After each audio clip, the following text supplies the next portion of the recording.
पिछले एपिसोड में हमने चांगशेंग सेक्टर जेरेंगटन होता है उसके एग्जीक्यूटिव को जाना था कि वो ह्यूमन के साथ फाइट करना चाहता है ताकि उसका इस्तेमाल करते हुए वो वहाँ पर उस शेड्यूल को हासिल कर सके जिससे ये सारे के सारे लोग बस पाउडर बने हुए हैं लेकिन इस शहर को लेने के लिए सिर्फ वही अकेला इंसान नहीं होता है उससे के अलावा ह्यूमन और बीमन सेक्ट में जो भी अलग सेक्शन इनके वो सारे लोग भी उस शहर को हासिल करना चाहते थे इसलिए सारे के सारे लोग ब्लस्टर स्वाम्प के अंदर आ गए होते हैं लेकिन वहीं पर आने के बाद ट्रेजर बॉन्ड होने वाला है जिसके बाद यहाँ से ये एपिसोड शुरू होता है। इस एपिसोड की शुरुआत में हम वाइल्ड डॉग को देखते हैं जब नमलू छुपाते हुए शाफान के पीछे आगे बढ़ना होता है क्योंकि उसने अब डिसाइड कर लिया था कि वो शाफान के साथ ही रहेगा क्योंकि उससे दूसरा कोई भी रास्ता नहीं बिखर गया होता है कि आखिर वो जैक तो जाए कहाँ। उससे तो पहले जो जुर्म में शाफान का साथ छोड़ दिया था लेकिन अब उससे वही एक रास्ता दिखाई दे रहा होता है। इसका चुपचाप से वहाँ पर शाफान का पीछा करना शुरू कर देता है लेकिन then उसके पैर के नीचे से एक स्नेक गुजर जाता है जिस वजह से तो आप उसकी हालत खराब हो चुकी थी वो वहाँ पर नीचे गिर जाता है जिसके गिरने की आवाज सुनकर शाफान को पता चल जाता है कि उसके पीछे कोई आ रहा है। अब वहाँ पर वाइल्ड गर्ल को देखते नहीं वो जो बंदर होता है शाफान को सारी बात बताना शुरू कर देता है कि आखिर ये वाइल्ड गर्ल है क्या हुआ इसने क्या करने की कोशिश की। वो बताना होता है इस वाइल्ड गर्ल में एक सुंदर सी लड़की को प्राइम मारने की कोशिश की लेकिन तो पला हुआ उस लड़की का उसने बहुत ही गंदे तरीके से इसे यहाँ पर बेइज्जत कर दिया जिसके बाद किसी को मुंह दिखाने के लायक नहीं बचेगा। मुझे तो लीड फिल्म देखकर बहुत ही मजा आ गया था जो सुनकर तो वाइल्ड गर्ल पे गुस्से का ठिकाना नहीं रहता वो वहाँ पर उस बंदे से कह रहा होता है आखिर हिम्मत पे से भी सारी बात यहाँ पर शाफान को बताने की। मैंने कहा कि जरा यहाँ पर क्या बिगाड़ा था लेकिन तब वहाँ पर जो बंदा होता है उसे चिढ़ाते हुए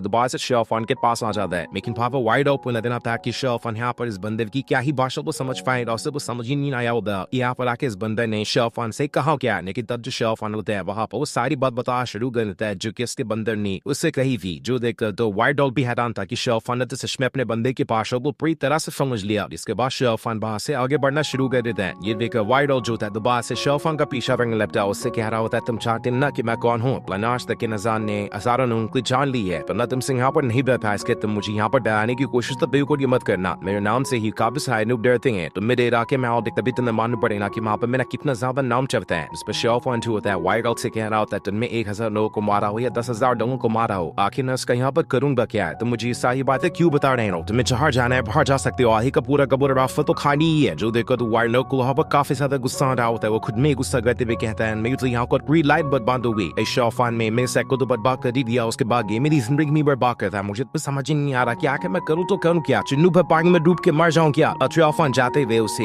एक आइडिया देते हुए जाता है और उससे कहता है क्यों ना तुम हीरो बनने का ट्राई करते हो जहाँ पर भी तुम्हें कोई लड़की या कोई इंसान ऐसा दिखाई दे जिससे मदद की जरूरत है तो जाओ और उसकी मदद करो। अगर अच्छे इंसान बनोगे तो पूरी दुनिया तुम्हारे कदमों में होगी। वाइल्ड गर्ल शाफान से कहता है आखिर मैं अच्छा इंसान कैसे बन सकता हूँ मैं तो डीमन हूँ ना। डीमन लोग कभी भी अच्छे नहीं हो सकते लेकिन मैं भी क्या ही कर सकता हूँ। मुझे जुई इतनी ज्यादा पसंद आ गई कि मैं उसके सामने पिघल गया। मैं तो वो पूरे जोश के साथ दिया था ताकि मैं उसे दिखा सकूं कि मेरे अंदर कितनी ज्यादा पाता है लेकिन मैं वहाँ पर जा पे ये एकदम ढीला पड़ गया। लगता है कि शायद ना उससे बहुत ही ज्यादा पसंद करने लग गया हूँ लेकिन शाफान ने तो उसकी कोई भी बात नहीं सुनी होगी वो वहाँ से चला गया होता है। ये देखकर तो वाइल्ड गर्ल भी हैरान था कि अरे शाफान यहाँ से चला करना दिया। इनसी तरफ चांगशेंग सेक्टर साहबान कुछ लोग जनरल ने आते जगह पर छुपे होते हैं तब उन लोगों के ऊपर नजर टेंशन बैनी के जो लोग होते हैं उनकी पड़ जाती है। उन्हें लग रहा होता है कि यहाँ पर ये लोग छुप के बैठे यही बहुत अच्छा मौका है हमें यहाँ पर जाकर इनके ऊपर अटैक कर देना चाहिए। लेकिन चांगशेंग सेक्टर के जो लोग होते हैं वहाँ पर वो नवी ज्यादा बेवकूफ नहीं थे उन्होंने तो यहाँ पर जानबूझ के फैशन वैली के लोगों पर फंसाने की कोशिश की। जैसे वो लोग वहाँ से 2 कदम बढ़ाते वो लोग से भी वहाँ पर दबिल में आके फंस चुके थे जिस वजह से साइड साइलेंस हम इनके अंदर जाना शुरू हो जाते हैं। बाकी साइलो जो होते हैं जैसे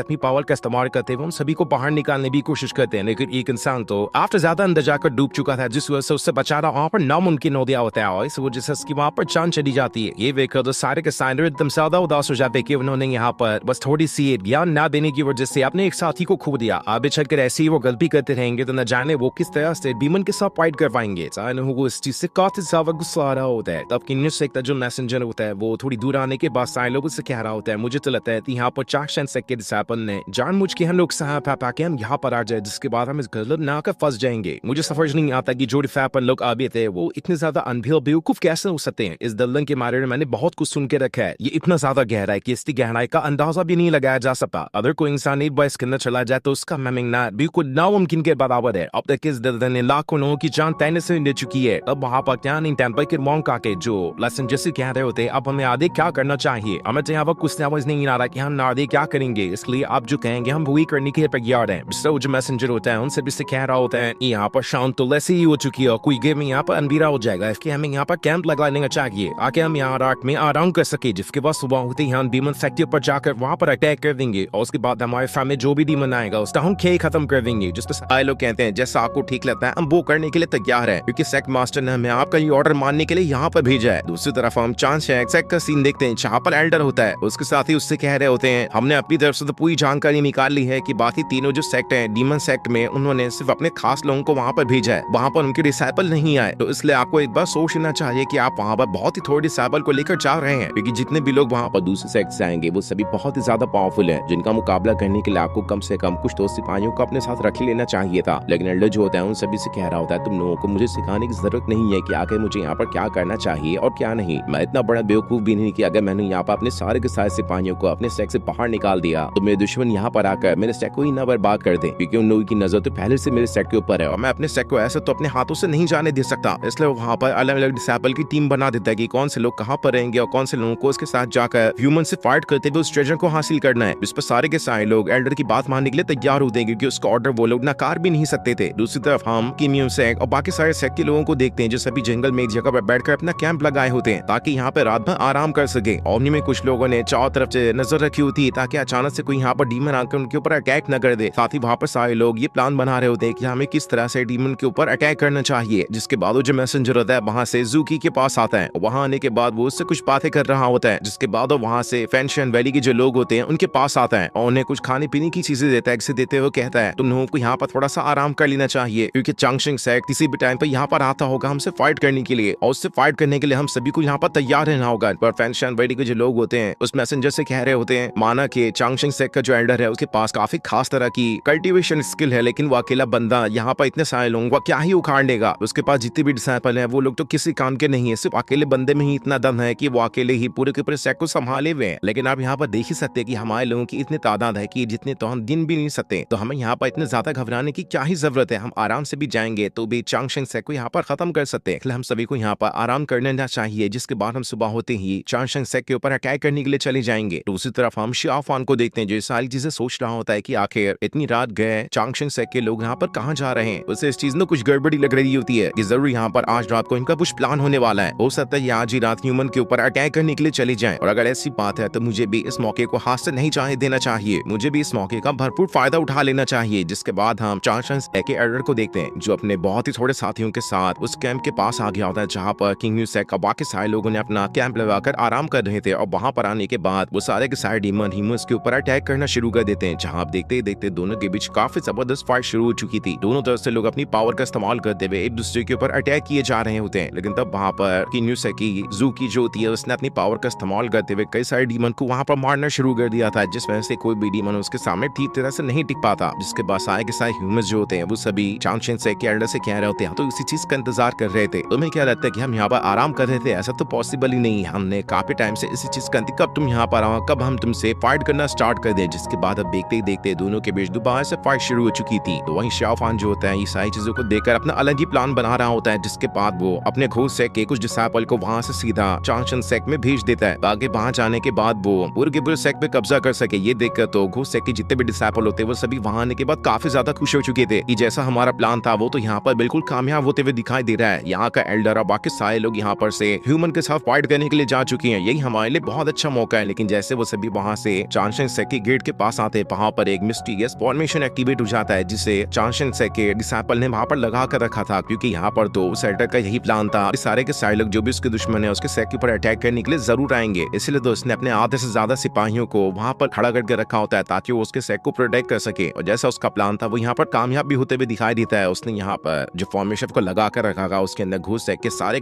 डिसाइपल वहां पर जाकर फंस चुके थे। वो अपनी पूरी कोशिश क्यों न कर लेते, वो लोग तो वहां से बाहर निकल नहीं पा रहे होते हैं। जो देख तो चांगशिंग सेक्ट के लोगों की तो खुशी का वहां पर ठिकाना नहीं था। वो सभी कह रहे होते हमारा प्लान तो बहुत ही आसानी के साथ काम कर गया, हमें इस घोस्ट सेक्ट के सिपाहियों को बहुत ही अच्छे से पकड़ लिया है। दूसरी तरफ हम ह्यूमन और डीमन के बीच अभी भी हो रही फाइट को देखते हैं जहाँ पर जिंगो ने अपनी ड्रैगन स्वॉर्ड का इस्तेमाल करते हुए उसके अंदर से ड्रैगन को बाहर निकाल लिया था, जिसका इस्तेमाल करके वो कई सारे डीमन का वहां पर खात्मा किए जा रहा होता है। कोई भी डीमन उसके ड्रैगन के सामने नहीं पिक पाता क्योंकि उसकी स्वॉर्ड इतनी ज्यादा खतरनाक है। लेकिन जैसे वो वहां पर कुछ और लोगों को मारने वाला था इससे पहले वहां पर वो एल्डर आ जाता है जो कि चांगशिंग सेक्ट का एल्डर था। उसने वहां पर अपने फॉर्मेशन को एक्टिवेट कर दिया था, जो फॉर्मेशन बहुत ही ज्यादा खतरनाक और मिस्टीरियस दिखाई दे रहा होता है, जिसके ऊपर तो किसी का भी अटैक का कोई असर ही नहीं हो रहा। और जैसे वो एल्डर वहां पर थोड़ी देर के रुकता है वहां पर उसका साथी आ जाता है जो आने के बाद उससे कह रहा होता है यहाँ पर तो हम ह्यूमन के साथ फाइट करने की बस शुरुआत ही थी और शुरुआत में ही हमारे कुछ मिनट के अंदर 30% 10 डिसाइपल मारे जा चुके हैं, तो आगे से जो भी फाइट होगी उसके लिए हमें और ज्यादा तैयार रहने की जरूरत है, क्योंकि हमने अभी तक की बहुत ही कम ह्यूमंस को मारा है। तब वो जो मैसेंजर होता है उस एल्डर के पास आकर कह रहा होता है, मैंने तो तुम्हारा नाम बहुत ही कुछ सुनकर रखा था, लेकिन मुझे ये नहीं पता था कि तुम अंदर से एक कार निकलोगे। तुमने हमारे कैंपिंग करने का फायदा उठाते हुए पीछे से अटैक करने की कोशिश की। ये तुम्हारी शान को बिल्कुल भी शोभा नहीं देता। अगर दुनिया को पता चला इसके बारे में तो सारे लोग तुम्हारा कितना मजाक उड़ाएंगे, जिसके बारे में तो तुम सोच भी नहीं सकते। लेकिन उस एल्डर को तो यहाँ पर कोई फर्क नहीं पड़ा होता है। वो उस मैसेंजर से कहता है, जब आज से 10 साल पहले तुम लोगों ने हमारे एंसेस्टर की जान लिखी तब तुम्हें नहीं समझ में आया था कि अगर दुनिया को पता चला तो वो लोग तुम्हारे बारे में क्या सोचेंगे। तुमने तो उस टाइम पे अंधाधुंध कई सारे लोगों को मार डाला था, इसलिए आज हम यहाँ पर उन्हीं का बदला लेने के लिए आए और आज हम तुम लोगों को यहाँ पर नहीं छोड़ने वाले। ये सुनकर वो मैसेंजर भी समझ चुका था कि यहाँ पर ये एल्डर बिल्कुल भी सुनने के लिए तैयार नहीं है। वो यहाँ पर पूरी तैयारी के साथ आया कि यहाँ पर ह्यूमन के साथ फाइट करके ही रहेगा, इसलिए हमें भी यहाँ पर तैयार हो जाना चाहिए, क्योंकि अब जो फाइट होने वाली है वो बहुत ही ज्यादा खतरनाक होगी। इसमें या फिर ये डीमन मरेंगे या फिर हम इंसान ही मारे जाएंगे। इसके बाद उस एल्डर ने वहाँ पर अपने दोबारा से फॉर्मेशन को एक्टिवेट कर लिया होता है, जो कि यिन और यांग फॉर्मेशन होता है, और फिर उसने अपनी फॉर्मेशन का इस्तेमाल करते हुए सारे लोगों के ऊपर अटैक करना शुरू कर दिया था। दूसरी तरफ हम गोसेक के डिसाइपल को देखते हैं, जो सभी काफी ज्यादा परेशान थे कि अब उन्हें यहाँ पर आकर कौन ही बचाएगा। लेकिन तब वहाँ पर शियाओफान आ जाता है, जिसने वहाँ पर अपनी पावर को एक्टिवेट करना शुरू कर दिया था, ताकि यहाँ पर वो अपनी पावर का इस्तेमाल करते हुए उस फॉर्मेशन को तोड़ सके जिसके अंदर उस गोसेक के डिसाइपल मौजूद है, क्योंकि वो सारे लोग तो असल में शियाओफान के सेक्ट ही डिसाइपल है। इसलिए उन्हें बचाने के लिए वहाँ पर शियाओफान आया होता है, जिसने अभी यहाँ पर अपनी ह्यूमन वाली टेक्निक का इस्तेमाल किया था, क्योंकि जब भी वो डीमन वाली टेक्निक का इस्तेमाल करता है उसके अंदर से डिमोनिक ऑरा बाहर निकलता है, और जब वो वहाँ पर अपनी ह्यूमन वाली टेक्निक का इस्तेमाल करता है तो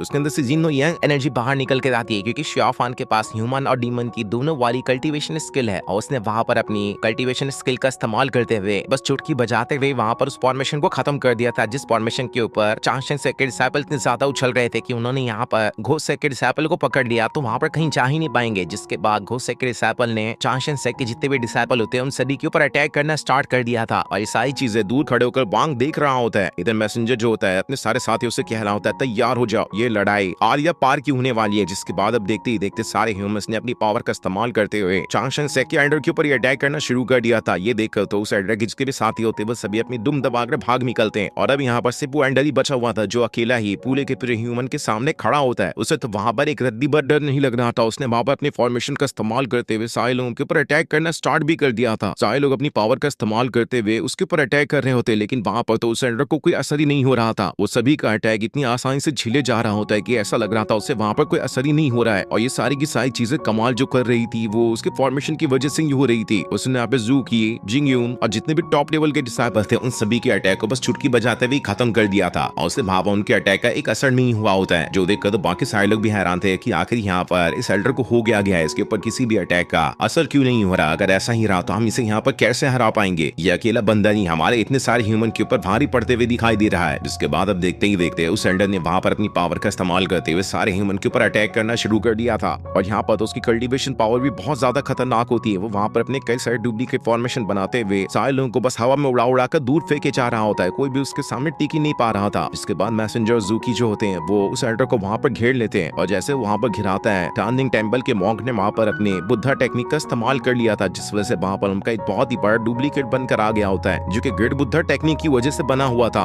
वो वहाँ पर आने के बाद उस एल्डर के ऊपर अटैक करने वाला होता है, लेकिन न जाने उस एल्डर का फॉर्मेशन यहाँ पर कितना ज्यादा पावरफुल था, उसने बस 1 सेकंड के अंदर वहाँ पर उस ग्रेट बुद्धा टेक्निक को भी खत्म कर दिया होता है। जिसके बाद उस एल्डर को बहुत ज्यादा गुस्सा आ चुका था, जैसे वहाँ पर अपने फॉर्मेशन की वो एक खास टेक्निक का इस्तेमाल करता है, जिसमें से वो चारों तरफ टेलीपोर्ट होते जा रहा था। कोई भी ह्यूमन आगे बढ़ते हुए जैसे उसके ऊपर अटैक करने वाला होता है, अचानक से वो एल्डर अपनी फॉर्मेशन की मदद से उसके पीछे आ जाता है, और पीछे से उसके ऊपर अटैक करते हुए वहाँ पर उसकी हालत खराब किए जा रहा होता है। मानना पड़ेगा अकेले बंदे ने यहाँ पर सारे के सारे लोगों को बहुत कड़ी टक्कर दी थी। सारे लोग समझ चुके होते कि अगर यहाँ पर इस एल्डर की फॉर्मेशन को नहीं तोड़ा गया तो हमें नहीं लगता कि यहाँ पर हम उससे हरा पाएंगे, और ये अकेला बंदा अपने फॉर्मेशन का इस्तेमाल करते हुए सारे के सारे ह्यूमन की यहाँ पर जान ले लेगा। हमें कैसे भी करके उसके फॉर्मेशन को खत्म करना पड़ेगा, या फिर उसके फॉर्मेशन की किसी कमजोरी को जानना पड़ेगा, उसके बाद ही हम इसे हरा सकते हैं, वरना तो इसे हराने का यहाँ पर कोई सेंस ही नहीं बनता। जिसके बाद उस एल्डर ने वहाँ पर अपने फॉर्मेशन के अंदर से एक पहाड़ को ही बाहर निकाल लिया होता है, जहाँ वो उस पहाड़ को सारे ह्यूमंस की तरफ ही भेजना शुरू कर देता है। लेकिन वहाँ पर त्यानिन टेम्पल की मॉन्क अपने घंटे को ले आते हैं, जिसकी वजह से वहाँ पर वो जो पहाड़ था चकनाचूर हो जाता है, वरना तो वहाँ पर सारे लोगों की जान चली गई होती। तब वो एल्डर वहाँ पर अपने फॉर्मेशन के अंदर से आइस स्टोन को बाहर निकालना शुरू कर देता है, जिसमें से सारे लोग वहाँ पर इंजर्ड होते जा रहे थे। ये देखकर सारे लोग आपस में प्लान बनाना शुरू कर देते कि अब हमें कैसे भी करके यहाँ पर इस एल्डर के फॉर्मेशन का सीक्रेट इस्तेमाल करना पड़ेगा, वरना तो हम यहाँ पर जाकर इससे नहीं हरा पाएंगे। तब जो एक सीनियर डिसाइपल होता है जो कि बहुत बहुत ही ज्यादा जीनियस है फॉर्मेशन वगैरह में, और वहां पर सारे लोगों से कहता है तुम लोग इसे संभालो तब तक कि मैं इसके फॉर्मेशन की कोई कमजोरी जानने की कोशिश करता हूँ। जिसके बाद उसने वहां पर अपनी पावर का इस्तेमाल करते हुए उस एल्डर के फॉर्मेशन की कमजोरी जानने को शुरू कर दिया था, जिस वजह से उससे पता चलता है कि ये फॉर्मेशन दो तरह की यिन और यांग एनर्जी के साथ मिलकर बना हुआ है, जिसके अंदर फायर एलिमेंट की पावर को भी डाला गया है। अगर वो वहां के किसी कमजोर हिस्से का पता लगा लेता है तो उसके बाद ये फॉर्मेशन अपने आप ही रुक जाएगा और वो उस एल्डर के किसी काम का नहीं रहेगा। और तब थोड़ा दिमाग लगाते हुए पता लगा ही लिया होता है कि आखिर उसके फॉर्मेशन की कमजोरी क्या है, इसलिए वो समझ जाता है कि अगर वो वहां पर अटैक करे तो उसका फॉर्मेशन वहां पर बंद हो जाएगा। तो वहीं उस एल्डर को देखते हैं जिसने अभी तक अपनी पावर का इस्तेमाल करते हुए सारे लोगों को बड़ी आसानी के साथ वहां पर रोके होता है, कोई भी उसके ऊपर अटैक नहीं कर पा रहा था। के बाद अब उस जीनियस डिसाइपल ने उसके फॉर्मेशन के उसी हिस्से पे अटैक कर दिया होता है जो कि फॉर्मेशन का सबसे कमजोर हिस्सा था, और वहां पर अटैक लगने की वजह से जब वो एल्डर दोबारा से अपने फॉर्मेशन को एक्टिवेट करने की कोशिश करता है तो वो फॉर्मेशन वहां पर एक्टिवेट ही नहीं होता। ये देखकर तो एकदम ज्यादा घबरा जाता है कि आखिर इन लोगों को कैसे पता चल गया कि मेरे फॉर्मेशन की कमजोरी क्या है। और जैसे यहाँ पर उस एल्डर का फॉर्मेशन कमजोर हुआ था, सारे लोगों ने अपनी पावर का इस्तेमाल करते हुए एल्डर के ऊपर अटैक करना शुरू कर दिया था, जहाँ सारे के सारे ह्यूमन पूरी तरह से जोश में आ चुके होते हैं ताकि वो यहाँ पर उस एल्डर की जान ले सके। एल्डर वहाँ पर अपनी बची हुई पावर का इस्तेमाल करते हुए सभी को रोकने की कोशिश कर रहा होता है, लेकिन अब वो यहाँ पर बिना फॉर्मेशन के कमजोर दिखाई दे रहा था, जहाँ पे सारे ह्यूमन उसके ऊपर भारी पड़ते जाते हैं। तब भी वो बिना फॉर्मेशन के भी उन सभी को अच्छी टक्कर दे रहा होता है। लेकिन अब वहाँ पर ज़ूकी आ जाती है जो कि अपनी डिवाइन थंडर स्वॉर्ड का इस्तेमाल कर लेती है, जिस स्वॉर्ड के अंदर से बहुत ही ज्यादा बिजलियां बाहर निकल रही थी, और वो उसका इस्तेमाल करते हुए यहाँ पर उसी एल्डर के ऊपर अटैक करने का सोच रही होती है ताकि यहाँ पर उसकी जान ले सके। और अब देखते ही देखते सारे के सारे लोगों ने वहाँ पर उस एल्डर को चारों तरफ से घेर लिया था, जिस वजह से वो एल्डर वहाँ से भागने का कोई तरीका सोच ही नहीं सकता है, और अब वो यहाँ पर पूरी तरह से घिर गया होता है। लेकिन तब भी वहाँ पर जरा से भी नहीं डरा था, वो वहाँ पर हंसना शुरू कर देता है, जहाँ वो सभी से कह रहा होता है देखता हूँ मैं कि तुम लोग मेरे बिना फॉर्मेशन के भी मुझे यहाँ पर हरा पाते हो या फिर नहीं, क्योंकि तुम इंसानों की कोई औकात नहीं कि हम डीमन के सामने खड़े होकर हमें हरा सको। इसके बाद उस एल्डर ने दोबारा से सारे ह्यूमन के ऊपर अटैक करना शुरू कर दिया था, लेकिन ह्यूमन भी वहाँ पर अपनी पावर का इस्तेमाल करते हुए उस डीमन के ऊपर अटैक किए जा रहे होते हैं। और तब वहाँ पर ज़ूकी ने अपनी डिवाइन थंडर स्वॉर्ड को एक्टिवेट कर लिया होता है, जिस वजह से इतना भयंकर वहाँ पर ऑरा फैल जाता है कि वहाँ की जमीन ही हिलने लगती है। तब ये देख वो जो एल्डर होता है उस थंडर अटैक से बचने की कोशिश करने लगता है, इस वजह से वो इधर उधर भागना स्टार्ट कर देता है ताकि उसके ऊपर ज़ूकी की जो स्वॉर्ड वाला अटैक है वो ना लग सके, वरना तो हो सकता है यहाँ पर उस अटैक को झेलने की वजह से उसकी जान चली जाए। लेकिन ज़ूकी ने वहाँ पर अपनी पूरी पावर को एक्टिवेट करते हुए अपना अटैक सीधा उस एल्डर की तरफ ही कर दिया था, जो सारी चीजें दूर खड़े होकर शियाफान देख रहा होता है। लेकिन अभी हमें नहीं बताया जाता कि इस अटैक से वहां पर एल्डर की जान गई भी है या फिर नहीं, और फिर ये सीन दिखाते ही ये एपिसोड यहीं पर एंड हो जाता है।